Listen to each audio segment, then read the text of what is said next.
십자가를 향하는 예수님의 본격적인 고난의 초입에 있었던 오늘 본문과 그 이전에 있었던 예수님께서 신문 받으시는 그 말씀의 이야기를 통해 그 말씀 안에서 어떻게 하면 우리가 십자가의 사랑의 의리를 지키는 삶이 될 수 있을지 함께 살펴보겠습니다. 화면 보시고 한번 함께 읽어볼까요? 시작! 어두움이 아닌 빛에 거하는 빛의 자녀가 되어야 합니다. 십자가에 대한 의리를 지키기 위해서 우리가 생각해야 할 첫 번째, 우리는 빛의 자녀가 되어야 합니다. 오늘 우리가 함께 읽은 본문 말씀은 예수님께서 유대 종교 지도자들에 의해서 체포되셔서 당시 예루살렘이 포함된 유대 지역의 로마 총독이었던 빌라도에 의해서 신문을 받으시고 빌라도에 의해서 십자가 처형에 내몰리게 되는 내용의 말씀입니다.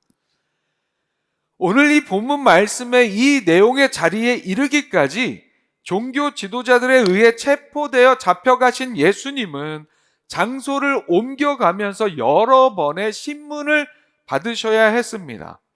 예수님은 종교 지도자들에 의해 잡히신 후에 첫 번째로 당시 대제사장의 장인이었던 직전 대제사장 안나스 앞에 끌려가 신문을 받으셨습니다. 원래 대제사장이라는 직분은 종신직이었습니다. 하지만 말씀 당시에는 로마에 의해서 로마에 잘 협력을 하는가 아닌가의 그 여부에 따라 대제사장으로 임명이 되거나 면직이 되었습니다. 그만큼 대제사장이라는 직분 자체도 이 당시에는 원래 신앙적 의미에서 멀어진 세속 권력과 야합하는 타락한 종교 지도자의 자리였다는 것을 우리가 알 수 있습니다. 그러한 상황에서 안나스는 그의 아들들도 대제사장을 맡았었고 말씀 당시에 현직 대제사장인 가야바도 이 안나스의 사위였기 때문에 대제사장에서 면직되어서도 이 안나스는 여전히 막강한 권력을 가지고 있었던 거예요. 그래서 예수님은 처음에 거기를 패싱할 수 없는 상황이니까 안나스에게 가서 먼저 신문을 받으셨어요. 그렇게 안나스의 신문에 이어서 예수님은 결박당한 채로 현직 대제사장 가야바의 집에서 다시 한번 신문을 받으셨습니다. 그런데 당시의 종교 지도자들은 이미 예수님을 잡아 죽이기 위해서 여러 가지 모의를 해왔습니다. 어떤 발전적인 좋은 계획을 세우는 자리가 아니라 모의, 나쁜 일을 꾸미는 모의를 해왔습니다. 이미 예수님께 그렇게 자신들 마음대로 사형 선고를 내려놓고는 소위 답정너, 답은 정해져 있고 너는 답만 하면 돼 라는 형식의 신문을 진행했습니다. 안나스와 가야바의 신문 이후에 예수님은 이제 소집된 공식적인 재판의 자리 산헤드린 공의회에서 다시금 재판을 받습니다. 누가복음 22장 66절에서 이렇게 말씀하고 있습니다. 날이 샘에 백성의 장로들 곧 대제사장들과 서기관들이 모여서 예수를 그 공회로 끌어들여. 자, 산헤드린 공의회는 날이 샘에라는 방금 읽었던 구절의 말씀처럼 날이 샘에라는 말로 밤이 지나간 때로부터 시작된다고 이야기하고 있지만 사실 이 종교 지도자들의 모의와 예수님을 사형에 처하겠다는 결정은 이미 날이 새기 이전에 그 전에 다 정해지고 결심된 상황이었습니다. 그 결정은 그렇게 어두운 밤중에 말씀에 날이 샘에라는 이 말이 나오기 전에 다 이미 이루어졌습니다. 원래는 공식 재판을 열 수 있는 산헤드린 공의회, 밤에는 열 수 없는 공의회에서 예수님이 신문을 받으셔야 했어요. 그 자리가 첫 신문 자리가 되었어야 했습니다. 하지만 종교 지도자들은 그렇게 그 이전에 예수님을 완전히 정죄하기 위해서 그렇게 불법적으로 한밤중에 예수님을 잡아다가 미리 모든 일을 도모했었던 것입니다. 한밤중에 다 이미 그렇게 해놓은 거예요. 세상의 표현에는 역사는 밤에 이루어진다는 그런 말이 있기도 합니다. 하지만 실상은 역사보다는 세상의 많은 범죄가 밤에 이루어집니다. 밤이라는 시간은 그만큼 무언가 위험한 시간으로 인식되어 왔습니다. 그래서 국가적으로도 무슨 일이 있을 때면 꼭 밤에 통행 금지를 실시합니다. 왜 그렇습니까? 밤에 무언가 옳지 않는 일을 도모할 것이라 생각하기 때문입니다. 그래서 범죄와 관련한 말에는 이런 말도 있습니다. 백주대로의 범죄가 일어났다. 백주대로의 범죄가 일어났다. 이 표현이 왜 있습니까? 그만큼 백주, 대낮, 대로, 큰 길, 대낮과 큰 길이 아닌 어두운 밤에 은밀한 곳에서 범죄를 저지르는 일이 더 일반적이라는 의미예요.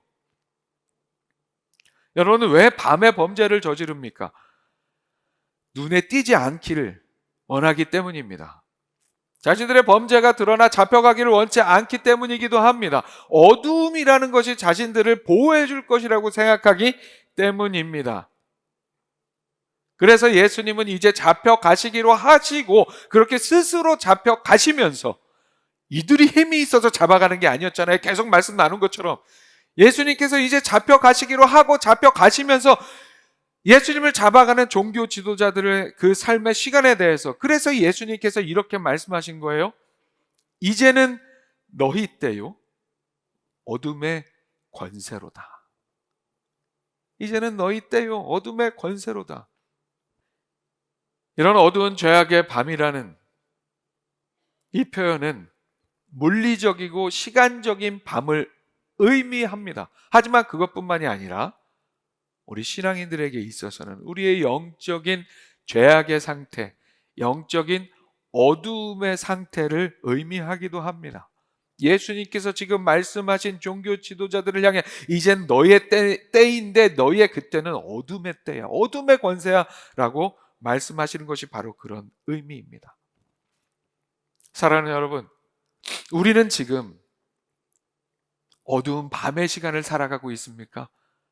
어둠은 다 청산하고 빛에 거하는 빛의 자녀의 삶을 살아가는 우리 모두가 될 수 있기를 소망합니다. 에베소서 5장 8절과 9절에서 이렇게 말씀합니다. 너희가 전에는 어둠이더니 이제는 주 안에서 빛이라. 빛의 자녀들처럼 행하라. 빛의 열매는 모든 착함과 의로움과 진실함에 있느니라. 아멘. 사랑하는 여러분, 죄를 도모하는 예수님을 잡아들였던 종교 지도자들이 그렇게 밤에 모의하고 밤에 시작하고 실행했던 것과 같은, 그렇게 했던 것과 같은 빛의 열매인 착함과 의로움과 진실함과는 하등 1도 상관없는 그런 어두움의 삶은 이제 다 청산합시다. 이제는 빛의 열매를 맺는 빛의 자녀의 삶, 빛이신 하나님 안에서 그 빛 가운데 행하는 진리의 삶을 살아서 오늘 말씀 제목대로 십자가의 사랑에 대한 의리를 잘 지킬 수 있는 우리 모두가 될 수 있기를 축복합니다. 화면 보시고 다시 한번 함께 읽어봅니다. 시작. 말씀을 제대로 듣는 삶이 되어야 합니다. 말씀을 제대로 듣는 삶이 되어야 합니다. 십자가의 사랑에 대한 의리를 지키는 삶이 되기 위해서 그런 삶이 되어야 합니다. 예수님은 그렇게 죄악의 밤, 어두운 밤 사이에 완성된 종교 지도자들의 계략 가운데 이제는 유대인들의 공식적인 재판의 자리인 산헤드린 공의회에서 신문을 받으십니다. 밤사이 예수님을 죽게 하자는 모든 결정을 마친 종교 지도자들은 그렇게 밤사이 어떻게든 모든 결과를 완벽하게 도출해 내려고 예수님을 사형에 처하는 완벽한 죄목을 만들어 내려고 했습니다. 그러나 사실은 예수님으로부터 어떤 결정적인 진술을 받아내지는 못했습니다. 그러한 가운데 그렇게 날이 밝았어요. 이제 날이 밝자마자 정식 재판의 자리인 산헤드린 공의회를 소집하고 백성의 장로들 곧 대제사장과 서기관들이 다 모여서 예수님을 재판, 신문합니다. 이 신문의 과정에서 예수님께서는 당신이 하나님의 아들이시라 말한 것으로 사람들이 충분히 생각할 수 있는 그런 말씀을 해주십니다. 예수님께 너가 그리스도냐라고 묻는 종교 지도자들에게 예수님은 이제부터 인자가 하나님의 권능의 우편에 앉아 있으리라 라고 당신 자신에 대한 말씀을 그렇게 하십니다. 하나님의 권능의 우편에 앉는다는 것은 예수님 자신이 그리스도, 즉 메시아라는 것을 분명하게 표현하신 말씀이었습니다. 그 말씀이 무엇을 의미하는지 종교 지도자들은 분명히 이해했지만 그들은 더 분명한 대답을 요구했습니다. 그래서 이렇게 얘기하죠. 다 이르되 모든 사람들이 다 그렇게 얘기했다는 거예요. 그러면 너가 하나님의 아들이냐? 분명하게 얘기해라. 너가 하나님의 아들이라는 거냐? 그 얘기를 들어야만 명확한 증거가 생긴다고 생각하기 때문이에요. 예수님께서 뭐라고 대답하십니까? 대답하시되 너희들이 내가 그라고 말하고 있느니라. 예수님께서 직접적으로 내가 하나님의 아들이라니까 이렇게 말씀하시진 않으셨지만 너희들이 내가 그라고 지금 말하고 있다. 내가 그걸 긍정한다. 이런 의미로 그렇게 예수님께서 말씀하셨어요. 그렇게 예수님 당신이 하나님의 아들이심을 분명히 표현하셨습니다. 그런데 예수님이 이렇게 직접 내가 하나님의 아들이야 라고 하지 않으시고 너희들이 지금 말하고 있다라고 표현하신 이유는 무엇이었을까요? 그 이유는 예수님이 하나님의 아들이시라는 그 사실은, 그 진리는 그야말로 당시 종교 지도자들의 그들의 입을 통해 고백되어야 했던, 그들이 스스로 고백해야 했던 그들의 신앙 고백이 되어야 할 표현이었기 때문입니다. 그러나 이 종교 지도자들은 예수님의 이 말씀을 듣고는 이제 정말 자신들이 원하는 분명한 증거, 예수님을 사형에 처할 분명한 증거의 진술을 자신들이 들었다고 이야기합니다.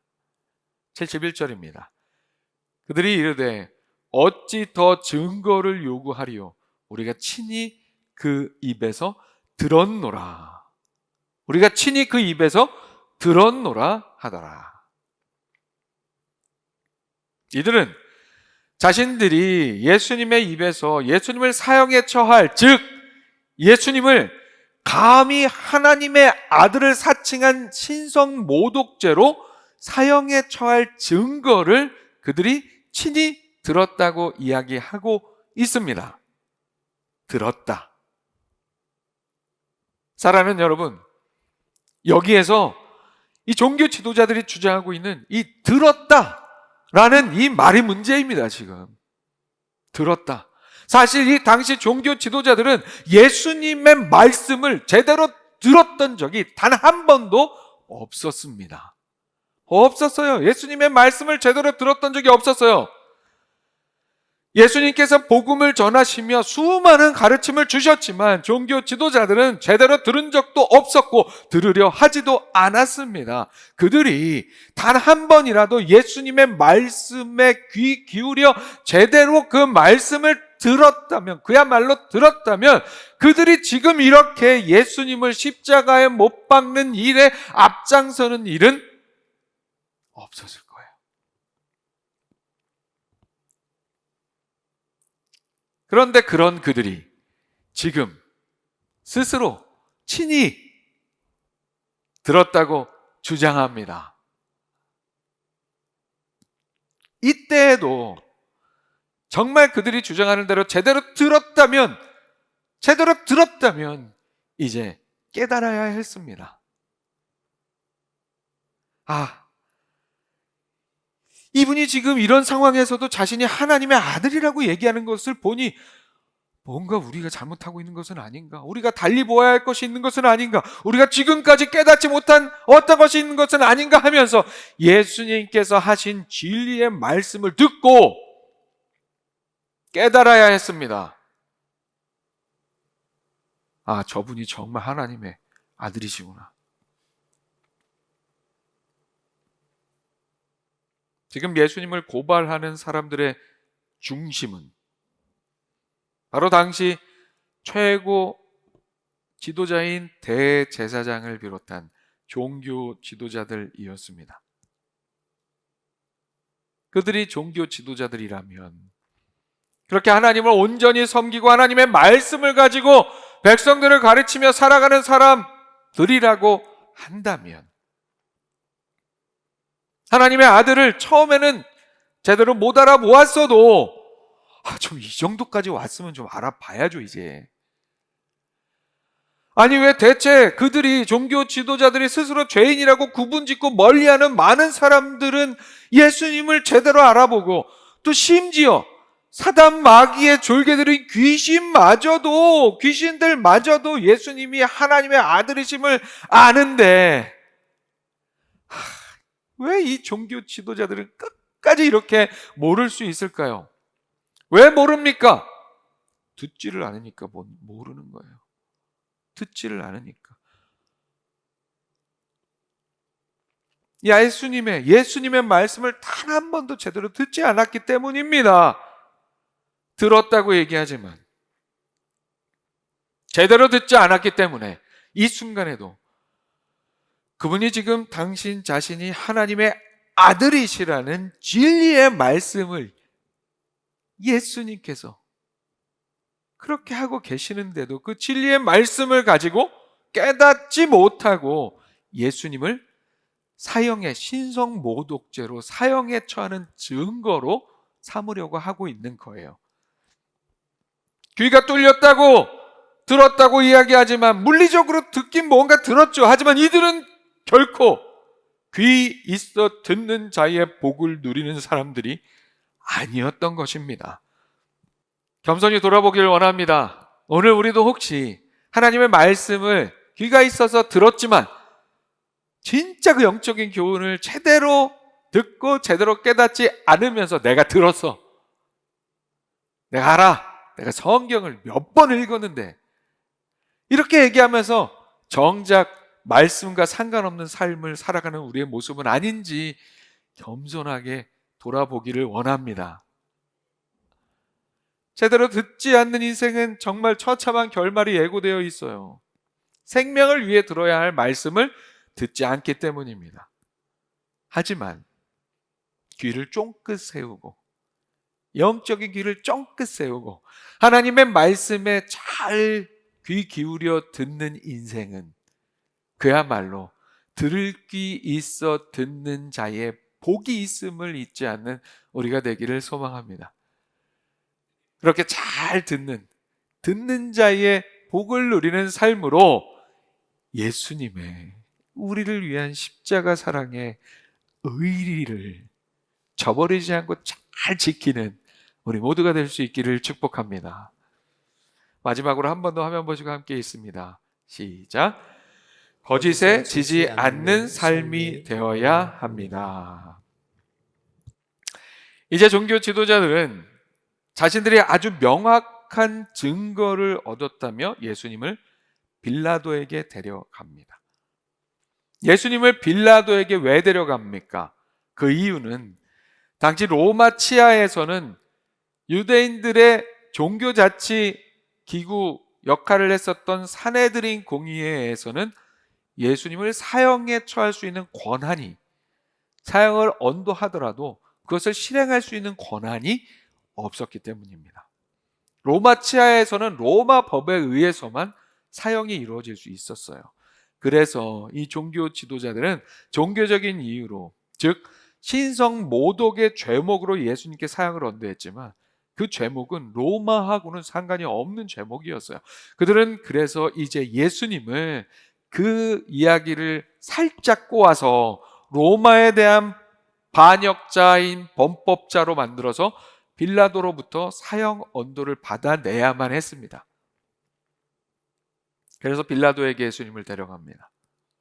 그러나 종교 지도자들의 고발로 빌라도가 예수님을 신문하기는 하지만 그들이 예수님을 고발하는 거짓된 내용이 포함된 그 고발의 내용들로는 예수님으로부터 빌라도가 보기에 특별히 십자가형의 그 중형을 선고해야 할 어떤 죄목도 발견하지를 못했습니다.